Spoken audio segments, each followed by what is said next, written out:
Good morning, students. I am Bharti Saigal from the SD Vidya School, Ambala Cant. We have been discussing about the life processes. We have already discussed about nutrition in plants, nutrition in human beings. We have discussed about respiration, and we've also discussed about the transportation in human beings. Now, today we'll be starting with the next topic, which is transport in plants.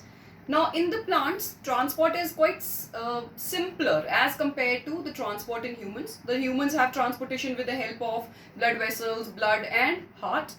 But plants have a very simple mechanism in which the higher plants, especially we are talking about, you must have read about the lower plants. They do not have any specialized tissues also. So simple, the transportation is cell to cell contact के through होता है. But in the case of higher plants, they have these specialized tissues which we call xylem and phloem. Now these two tissues are involved in the transportation of the material in the plant. Now xylem and phloem are the two tissues that you have learnt in the previous class also. In the class 9th you must have read about xylem and phloem. Xylem is the tissue involved in transportation of water and minerals, while phloem transports food. Now xylem consists mainly of the dead elements except for xylem parenchyma, which are living, while phloem consists mostly the elements are living except for the phloem fibers. They are dead, except for them all are living. Other than this, another very important difference between xylem and phloem is xylem always helps in the unidirectional transport. Unidirectional means नीचे से ऊपर की तरफ हमेशा एक ही direction में transport होगा, क्योंकि जितना भी वाटर ले रहे हैं, बिकॉज वाटर का ट्रांसपोर्ट कर रहा है xylem, so the water which is being taken is through the from the soil they are collecting and then they are moving it upwards. So एक ही डायरेक्शन में हो रहा है नीचे से ऊपर की तरफ. बट इन द फ्लोएम है फूड का ट्रांसपोर्ट. तो फूड ऊपर की लीव्स में बनेगा, इट कैन कम डाउनवर्ड्स. नीचे बन रहा है तो it can be transported upwards. So it is called bidirectional. Bi means two directions में ऊपर नीचे दोनों साइड फूड ट्रेवल कर सकता है. अब ये तो हो गया कि मैकेनिज्म किस तरह से हो रहा है. इसके साथ ही हमारे पास एक और चीज आ जाती है कि क्या प्रेशर है, किसकी वजह से ट्रांसपोर्टेशन हो रहा है. तो उसके बारे में हम डिस्कस कर लेते हैं.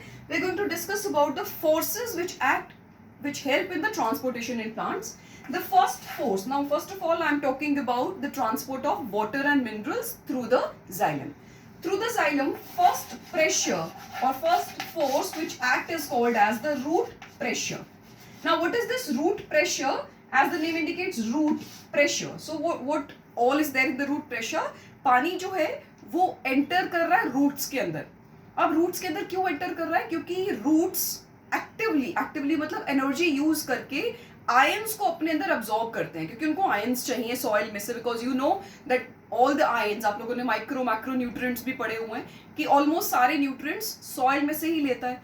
तो आयंस को जब वो एक्टिवली ट्रांसपोर्ट करेगा तो वाटर स्पॉन्टेनियसली खुद ही बीच में एंटर कर जाएगा थ्रू ऑस्मोसिस. अब क्योंकि पानी जो है अंदर रूट के अंदर इकट्ठा होता जा रहा है, when it will start accumulating, it will create a pressure, and because of this pressure the water will move upwards. नीचे ज़्यादा है तो नीचे से ऊपर की तरफ, मतलब from higher to lower concentration. So this is called root pressure. This is one force. The second force is called as the transpirational pull.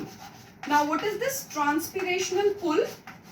Transpiration, as you all know, is the process in which the plant loses the water. Water को lose करता है plant in the form of water vapours. Vapours की form में upper aerial part से पानी loose हो रहा है. जब ये पानी एरियल पार्ट से लूज करेगा प्लांट, उस टाइम में एक तरह का पुल क्रिएट हो रहा है. इसे आप कंपेयर कर सकते हैं जैसे हम कुएं में से बाल्टी निकालते हैं. कुएं में से बाल्टी निकालते हैं तो हम क्या कर रहे हैं, पुल कर रहे हैं, उसको ऊपर की तरफ खींच रहे हैं. तो यहाँ पर भी क्या है कि पानी नीचे पड़ा हुआ है, सारा इकट्ठा है, लेकिन आपको उसको क्या लाना है, ऊपर लाना है. तो जैसे जैसे वेपर्स निकलते जाएंगे वैसे वैसे पानी जो है वो ऊपर की तरफ पुल होता रहेगा. This is called transpirational pull. This is the second force which is acting, which is making the water movement convenient.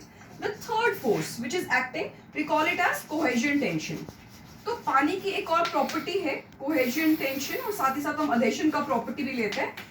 अब इसमें क्या है कि वाटर के मॉलिक्यूल्स जो हैं आपस में जुड़े हुए हैं. H2O, जैसे कि केमिकल फॉर्मूला आपको वाटर का पता है, तो H2O के जो मॉलिक्यूल्स हैं they are joined to each other by the weak van der Waals forces. इससे क्या होगा, जैसे ही वाटर का मॉलिक्यूल एक भी मूव करेगा वो अपने साथ सेकंड वाले को पुल करता जाएगा। तो एक तरह की चेन क्रिएट हो रही है पूरी, जिससे कि पूरा वाटर का मूवमेंट इकट्ठे चल रहा है, बल्क में चल रहा है। It's not one molecule move कर गया और दूसरा नीचे ही पड़ा रह गया, no, it is moving in the chain. अब ये जो चेन है cohesion, cohesion means the two molecules of the water are co means together, जुड़े हुए। और साथ ही साथ टेंशन, एक सरफेस टेंशन की प्रॉपर्टी कहते हैं, आप लोगों ने पढ़ा होगा उसको। तो सरफेस टेंशन की प्रॉपर्टी भी यहाँ पर हेल्प कर रही है वाटर के मूवमेंट में। प्लस आप लोग एक टम्बलर भी लेंगे पानी का, उसे खाली कर देंगे, then also you will notice कि कहीं ना कहीं टम्बलर के वॉल्स पर अभी भी पानी लगा हुआ है। क्यों? क्योंकि पानी की प्रॉपर्टी है एडेशन। एडेशन का मतलब है चिपकना, सरफेस के साथ ही कहीं ना कहीं चिपक जाता है। तो जाइलम के अंदर, जो जाइलम के दो मेन एलिमेंट्स है which are vessels and tracheids, दो ये मेन एलिमेंट्स हैं जिनमें कि वाटर का ट्रांसपोर्ट होता है। तो ये दोनों एलिमेंट्स के साथ ये चिपक कर एंड इकट्ठे जुड़कर it is the movement which is occurring upwards, from the downwards to the upwards. अब ये तीनों forces, I am repeating again, root pressure, root pressure मतलब रूट के अंदर पानी इकट्ठा हो गया, ऊपर मूव कर रहा है। सेकेंड, ट्रांसपिरेशनल पुल, ट्रांसपिरेशन से जो पानी लूज हो रहा है उसकी जगह पर नया पानी ऊपर आता जा रहा है, उसकी जगह ले रहा है, तो एक पुल क्रिएट हो रहा है, this is called transpirational pull. Third factor है कोहेजन एडेशन, कि पानी की प्रॉपर्टीज हैं ऐसी जिनसे कि वो आपस में जुड़े रहते हैं मॉलिक्यूल। दूसरा, सरफेस पे टेंशन क्रिएट करते हैं और एडहर करते हैं to the surfaces of xylem vessels and xylem tracheids, जिनसे कि इनका कन्वीनियंट रहता है ऊपर की तरफ मूव करना। तो ये तीन फैक्टर्स हैं जिनकी वजह से जाइलम में ट्रांसपोर्ट होता है वाटर एंड मिनरल्स का। अब बात करते हैं फ्लोएम की। फ्लोएम में हमने बात किया था ट्रांसपोर्ट हो रहा है फूड का।